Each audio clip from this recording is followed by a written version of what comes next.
Hölgyeim és uraim, üdvözletem mindenkinek! Mögöttem látható hegyen, a Karancshegyen húzódik ma Magyarország államhatára. 102 évvel ezelőtt azonban egy ugyanilyen hasonló államhatár húzódott, egy demarkációs vonal, ezt azonban gépfegyverek és lövészárkok tarkították ekkor. 1919 év elejéről beszélünk.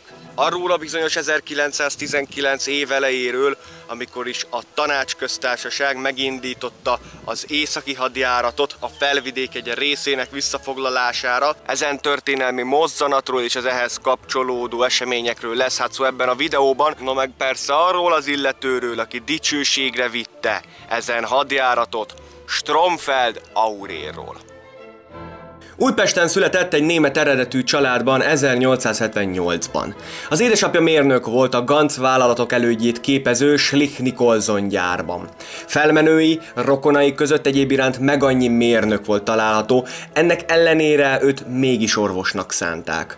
A kis Aurél 6 évesen veszítette el édesapját, a családnak az iskola évei végére fogyott el a pénz, így nem tudták őt tovább tanítatni. 14 évesen elhatározta magát, hogy tisztképzésre a Magyar Királyi Honvéd Ludovika Akadémiára megy, holott édesanyja erőst ellenezte ezt. Jó munka hiány beletörődött, fia pedig rengeteg segítség és meg annyi anyagi támogatásnak köszönhetően el tudta végezni az akadémiát. Eredményei végig jelesek voltak, az utolsó év végére azonban a szerelem elcsavarta a fejét, így rontott az átlagán, s hadnagy helyett hadaprótként kezdhette meg szolgálatát 1896-ban. Mindössze 1 évet kellett várni, s hadnagy lett belőle, kiképző, majd pedig segédtiszt. S noha vonakodott attól, hogy német nyelvű oktatásban, kiképzésben vegyen részt, de végül jelentkezett a Bécsi Hadiakadémiára, és az 1 éves előkészítő kurzust évfolyam elsőként végezte el, az akadémia egyik legjobbja lett, 1905-ben 9. helyen végezve azt el, vezérkari beosztást kapva. Az ezt megelőző esztendőkben azonban az élet nem kímélte. Mind hugát, mind édesanyját elveszítette, ráadásul leendő feleségével való házasságát a hadsereg nem engedélyezte. Elég bonyolult a történet, kedvese egy nyugalmazott tábornoknak a lánya volt, s a tiszti kaució az útjukban állt. Tiszttársai azonban kiálltak Aurél mellett, s az országos botránytól tartva végül a katonai vezetés engedélyezte a házasságot, s nem sokkal rá százados lett belőle. Tanulmányt írt az orosz-japán háborúról, a modern hadviselés szemléletéből, s felszólalt azért, hogy a tiszti rendfokozatok ne az iskolai eredményektől, hanem a rátermettségtől függjenek, és azért is felszólalt, hogy a szegényebb réteg is kaphasson helyet. A balkáni térségről katonai információkat kellett gyűjtenie, amiket az 1908-as boszniai annektálás során vette használt a monarchia. A könyvéből a Ludovika tankönyve lett, és a korszerű harcászatról is ő dolgozta ki az új katonai szabályzatot. Pályája tehát felfele ívelt, olyannyira, hogy a Bécsi Hadiakadémia professzora lesz. Tanítványai között volt a későbbi miniszterelnök Gömbös Gyula, vagy a lengyel hercegnek szánt Károly Albert is, ugyebár Habsburg Vilmos, azaz Vasil Visivanyi testvére. Az első világháborúban őt bízták meg a balkáni front vizsgálásával, az ő logisztikai rátermettségének köszönhető, hogy a katasztrofális szerbiai útviszonyokon is működött a KUK utánpótlása. Később, mikor a szerbek a Száva mögé kényszerítették a monarchia csapatait, a rendezett, fegyelmezett visszavonulást is ő szervezte meg annyi hadi anyagot megmentve, fenntartva a katonai morált. Ugyanezen a taktikát alkalmazta a keleti fronton is az 1916-os Brusilov offenzíva alatt. Egyéb iránt keleten áttört a Nyeszteren, immár alezredesként, amit azonban tartósan nem tudtak megtartani.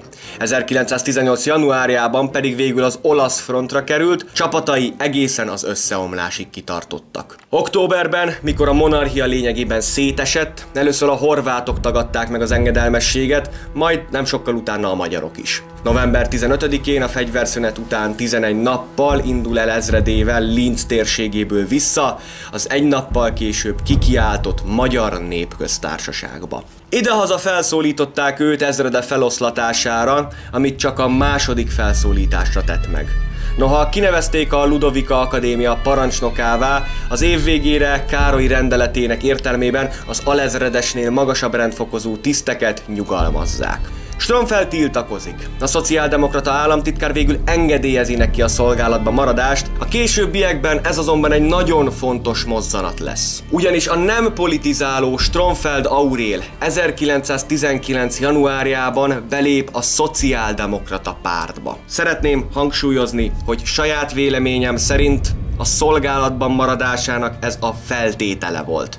Ezt a feltételt adta neki a kormány. A Horthy korszakban lévő kihallgatása alatt azt nyilatkozta, a hazája érdekében cselekedett. Mikor 1919 elején Károly rájött, hogy a hazavédelem elengedhetetlen a katasztrófikus helyzetbe került megszállók bakancsaitól hangos Magyarország esetében, s elkezdte szervezni az ország védelmét, haderejét, Stromfeldre hárult a feladat, hogy tervezetét, azaz 70 000 katonából álló sereget szervezzen, ebből azonban mindössze 5000 katonát sikerült felállítania. S végül jött 1919. március 20-a.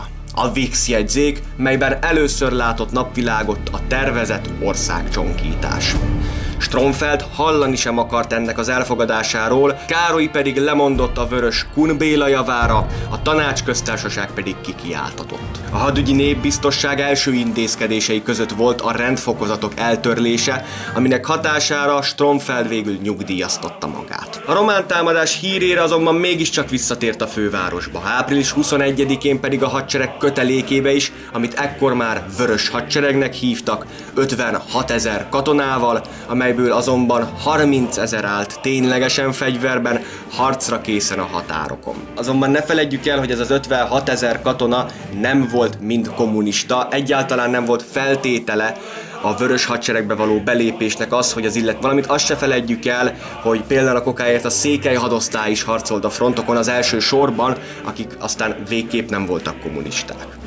A csehek északon kétszeres, azonban ahogy látni fogjuk, a túlerő itt nem sokat ért, a románok keleten háromszoros, a hátországot a bolseviktól persze a franciák védték, a szerb-francia haderő pedig délen hétszeres túlerőben sorakozott fel a megcsonkoltan szembeszálló tanácsköztársaság ellen. 12 000 kilométernyi arcvonal mindenütt ellenség. A kisantan támadása hatásos volt, számunkra pedig egy kudarc.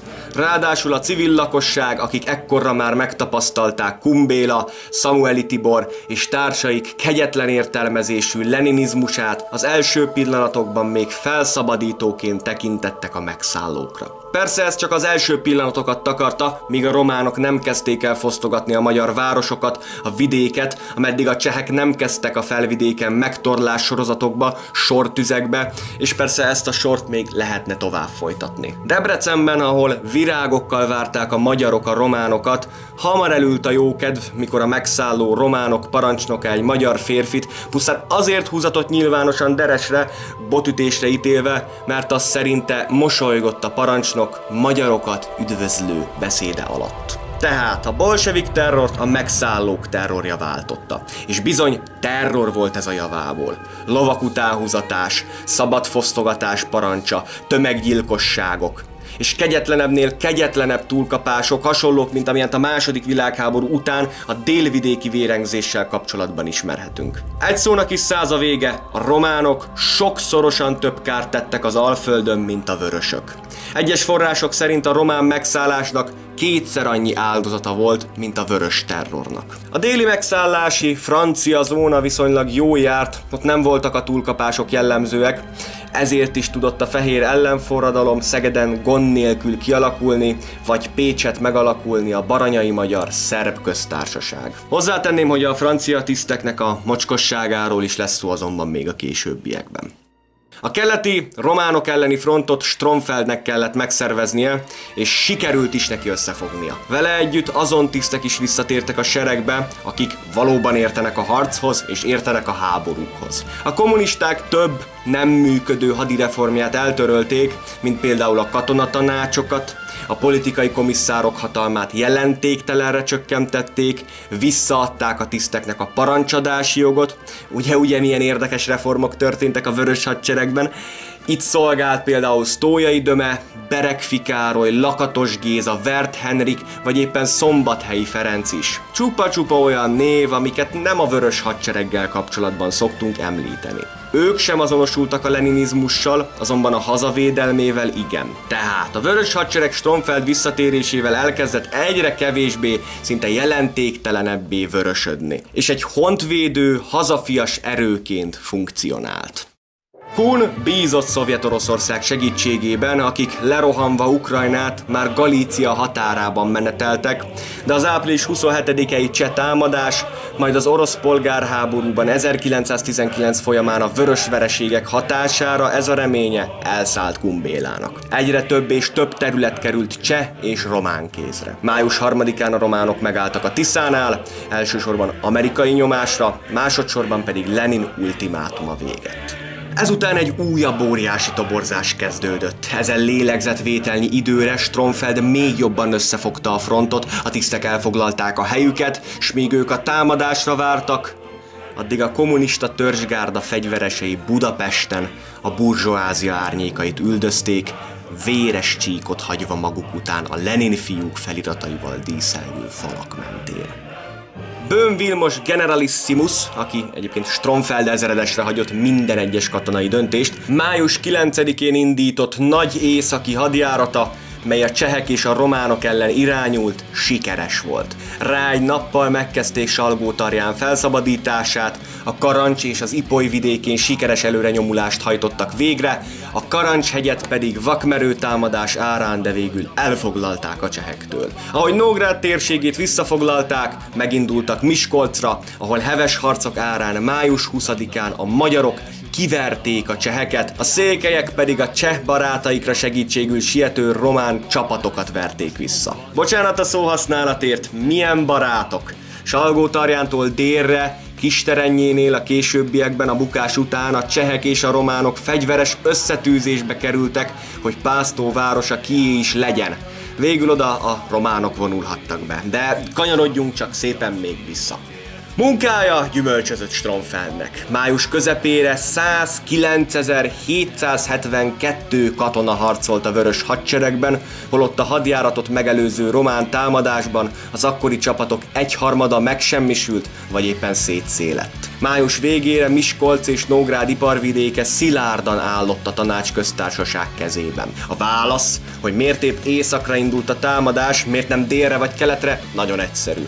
Délen a francia haderőt, akik egyéb iránt nem mutattak agresszivitást az ország felé, esztelenség lett volna megtámadni. Keleten pedig a Tisza vonalát tartósan nem tudtuk volna átlépni, nem tudtunk volna a területeket tartósan elfoglalni, ahogy a románokat is könnyebb volt a Tiszántúlra egyébként visszatessékelni. Tehát a Tisza valamilyen szinten egy fix, tartható határ volt a két haderő között. Észak pedig, noha kétszeres volt a túlerő, de a csehek nem voltak jól felfegyverezve, alacsony volt a morál, kormányválság volt, az őket igazgató olasz tisztek pedig készségesek voltak a magyarokkal, ami pedig mind a cseh, mind a felébredő szlovák politikusoknak igencsak irritáló volt. Tehát ezért indult északnak a hadjárat. Kétféle offenzíva volt tervben. Stromfeld Losonc felé, az Ipoly mentén a Kisalföldre akart kijutni Pozsony irányába, Böhm Vilmos azonban Miskolc-Kassa irányában akarta kettészelni a felvidéket és elválasztani a cseh és a maradék cseh-román erőket. Az utóbbit választották, főként mert Kun még mindig hitt a szovjetekkel való egyesülésben Galíciánál. Holott a nagy igazság az volt, hogy Gyenyikin fehérei ekkor már Kelet-Ukrajnából verték ki a vörösöket. Május 30-án indult hát meg az újabb offenzíva a felvidékért. Napok, majd hetek alatt bevonultak a magyarok Érsekújvárra, Eperjesre, Kassára, Losoncra. A magyar lakosok virágokkal, nemzeti lobogókkal várták a bevonulókat, amiket a hátul kullogó fegyveres komisszárok rendre leszettek, s helyére vörös lobogót tűztek ki. A cseh külügyminiszter Benes esdekelve magyarázkodott az Antantnak, akik szemére vetették, miért szegte meg a sokadik demarkációs vonalat, ha még azt sem tudják tartani, amit először kijelöltek neki. Benes könyörgött a francia és az angol katonai beavatkozásért, akik azonban egyelőre csak ígérgettek neki. Lloyd George brit miniszterelnök úgy fogalmazott Közép- és Kelet-Európáról, miszerint kis úton állók mindannyian semmi mást nem akarnak, mint egymástól területet lopni. Egyéb iránt a brit és az amerikai vezetés hajlandó lett volna leülni tárgyalni úgy, hogy ott Kumbéla is helyet kapjon. Az északi hadjárat további sikereit jelzi, hogy júniusra Érsekújvár, Rozsnyó, Zólyom és Selmecbánya is visszatért. Egyre nagyobb és nagyobb területek a felvidékről. A magyarok Bártfán elérték az 1000 éves határt is. Szegeden, a francia megszállási zónában egyre inkább szerveződött a fehér ellenforradalom, Bethlen, Horthy, Gömbös, Károlyi Gyula szervezkedései. A franciák nem szervezkedtek. Horthyékra hagyták a Tanácsköztársaság megbuktatásának feladatát. Ők mozikat, színházakat nyitottak a magyaroknak, hát természetesen francia anyanyelvűt. Az arabok és a színesbőrűek korzóztak a város utcáin, szórakoztatták a közönséget. Emellesleg a kék egyenruhás megszállók részéről gyakran fordult elő nemi erőszak, szexuális zaklatás. Böhm Vilmos, miközben északon háborút vívott, gyakran kihangsúlyozta ezt katonáinak, akik esetleg a csatlakozást tervezték volna a nemzeti hadsereghez. Eperjes központtal 1919. június 16-án Kumbéla utasítására kikiáltották a szlovák tanácsköztársaságot. Ennek területileg nem voltak határozott határai, támogatókra nem sokra lelt, mindössze egy látszatbáb kormány volt, amelyet a magyar vörös katonák tartottak fenn. Kun és a kommunisták hiába vélekedtek úgy, hogy ez majd egy dominó effektust fog elérni, hogy Csehszlovákia majd szétesik, sokkal több kárt okozott nekik ennek a kikiáltása. Demoralizáló volt a katonák számára, akik nem ezért vonultak északra, nem tetszett nekik, hogy az internacionalizmus előtérbe került a magyar nemzeti érdekekkel. Végül jött a Clemenceau jegyzék. A június 7-i figyelmen kívül lett hagyva, a június 13-ai azonban már nem. 4 napon belül le kellett volna állítani a harcot. Magyarnak, csenek, románnak. Az Entente északról visszavonulást követelt, cserébe a románok kiürítik a Tiszántúlt, és a magyar vezetés helyet kap a tárgyalásokon politikai, anyagi, gazdasági jóvátétel mellett, amiért a Kisantant megszegte a demarkációs vonalakat. Stromfeld és a hadsereg nagyja tiltakozott ez ellen, hisz a harcok az áldozatok feleslegességét jelentette volna ez a lépés, és egyébként sem bíztak az Entente-ban. Kumbéla azonban elfogadta június 16-án, holott már aznap kitörtek északon újból a harcok. A románok pedig maradtak, ahol voltak, nem vonultak ők sehova. A magyar haderő Kun utasítására június 30-án mégis kivonul északról. Ez a lépés a hadsereget szétzilálta, meg annyian otthagyták, hazautaztak, Stromfeld és a tisztikar jelentős része július 3-án lemond, sokan közülük Szegedre vették az irányt Horthy nemzeti hadseregébe. Átvettem 28 züllött zászlóaljat és 16 löveget, átadok 166 zászlóaljat és 280 löveget, mondta tisztjeinek Stromfeld a lemondásakor. A bukás a levegőben volt, főleg csak azok maradtak a parancsot adhatóak között, akik hithű kommunisták, azonban nem katonák voltak. Egyébként is a mai Csonka Magyarország elfoglalt városaiból, ahogy kivonultak a vörös katonák, szinte azonnal a régi, még a monarchia idei közigazgatás állítódott fel. A Dunántúlon pedig lényegében megkezdődött a fehér ellenforradalom, ami szépen lassan áttért az egész országra. Ott volt például a ludovikások felkelése, monitorlázadás, a nők éhségtüntetése és a többi és a többi. Július 11-én Kun számára is világossá vált, hogy a románok Entente utasítás ellenére sem vonulnak vissza, sőt több helyütt is támadtak, amiket a vörös hadsereg visszavert.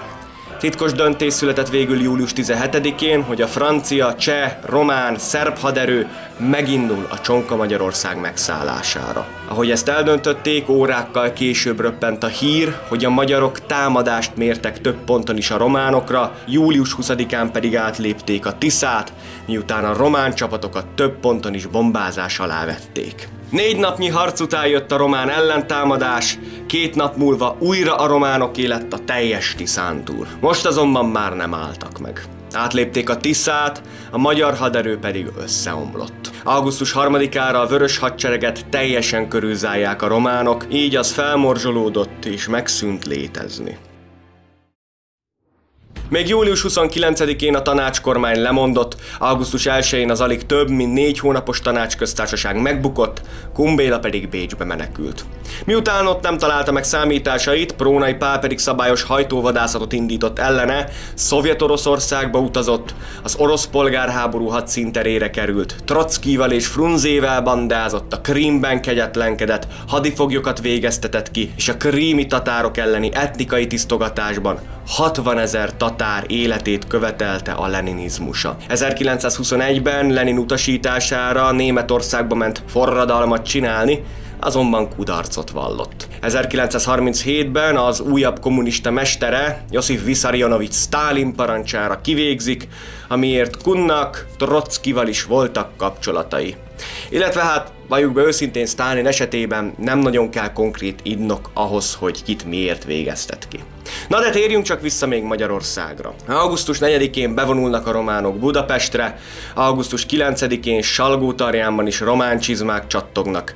2 nap múlva azonban itt teremnek a csehek is, követelve maguknak a bányászvárost, és a fegyveres összecsapást kerülve a románok átadják nekik. Nem így azonban Pásztó környékén, ezt a város szintén ugyanígy követelték maguknak a csehek, a románok azonban nem adták át, így a 2 szövetséges, magyart megszálló nép egymást lőtte.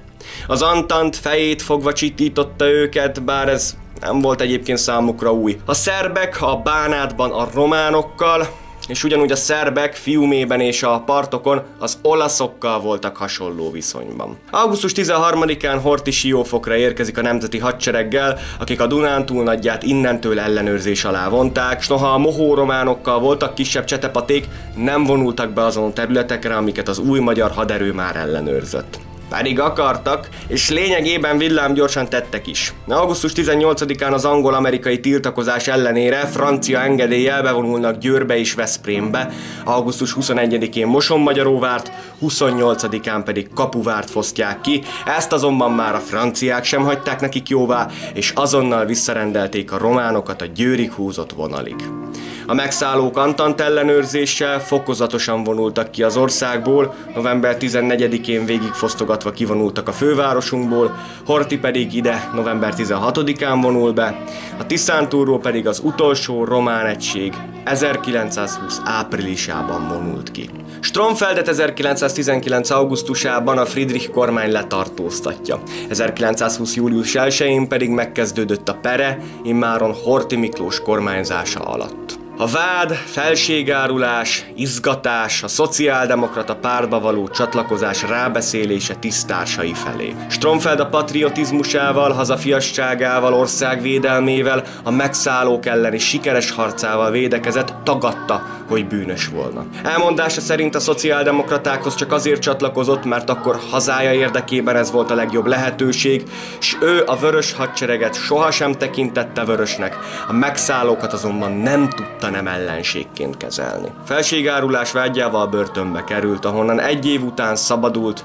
de rangjától és nyugdíjától megfosztották. A sikeres hadvezér élete hátralévő részét raktárosként töltötte. Ami érdekes, 1923-ban segített újrá szervezni a szociáldemokrata pártot, és ami döbbenetes, 1925-ben belépett az illegális kommunista pártba, 2 év múlva azonban Stromfeld elhunyt. Gömböly Gyula miniszterelnöksége alatt némileg rehabilitálódott emlékezete, 1930-ban özvegyének ezredesi nyugellátásnak megfelelő kegydíjat adományozott. 1945-ben a világháború után Stromfeld emlékét rehabilitálták. Stromfeld Auril sem tartozik tehát a könnyen emészthető vagy éppen könnyen értelmezhető magyar történelmi személyek közé. A kommunista Magyarországban messze nem volt akkora legendája Stromfeldnek, mint mondjuk Leninnek, Kumbélának vagy Szamueli Tibornak. A nemzeti oldal pedig a vörös hadsereg szócska, továbbá igen a kommunista pártba való belépése miatt fúj rá. És hát persze a pacifistáknak, mondjuk Károlyi híveinek sem éppen a kedvenc személyisége, hiszen Stromfeld hát minden volt, csak békekereső ember nem. amit hát szintén nem vethetünk a szemére, mert egy ilyen időszakban, amilyenben Magyarország akkor 1918-19-ben volt, hát igencsak nehezen lehetett keresni a békét. Ismételten kihangsúlyozom, hogy saját véleményem fog következni. A kommunista pártba való belépését jómagam úgy értelmezem, mint egy utolsó lépése egy megtört embernek, ugyanis csak gondoljunk bele, hogy ennek az embernek a rendfokozatától megfosztva kellett élnie élete hátralévő részét, tulajdonképpen számára megalázó módon. És lehet, hogy fricskát keresett, lehet, hogy egy kis beletörődömség, lehet, hogy nagyon könnyen már rábeszélhető volt bármire. Én valahogy így értelmezem a kommunista pártba való becsatlakozását. Semmiféleképpen nem gondolom azt, hogy Stromfeld elkötelezett élharcosa lett volna a kommunistáknak. Megvolt neki is a maga viszája a kommunistákkal, hiszen ha jobban belegondolunk, felrúgott mindenféle kommunista reformot a hadseregen belül, meg Kumbéla fegyverszünetét maximálisan ellenezte, aztán ki is lépett a hadseregből. De egy szónak is száz a vége, Stromfeld is egy olyan karakter, akit 5 millió féleképpen lehetne értelmezni, de hát sajnos ez egy ilyen történet. Mindenesetre azért remélem, hogy egy hasznos videót tudtam nektek most összehozni. Köszönöm szépen mindenkinek a megtekintést, sziasztok! Köszönöm szépen mindenkinek a megtekintést, valamint a Patreonos támogatásokat is. Ha szeretnéd a csatornát te is támogatni, a leírásban megtalálod a Patreonom linkjét. Ha tetszett a videó, lájkold, ha pedig szeretnél még hasonlóakat látni, akkor iratkozz fel. Köszönöm a megtekintést, én Mucskó voltam.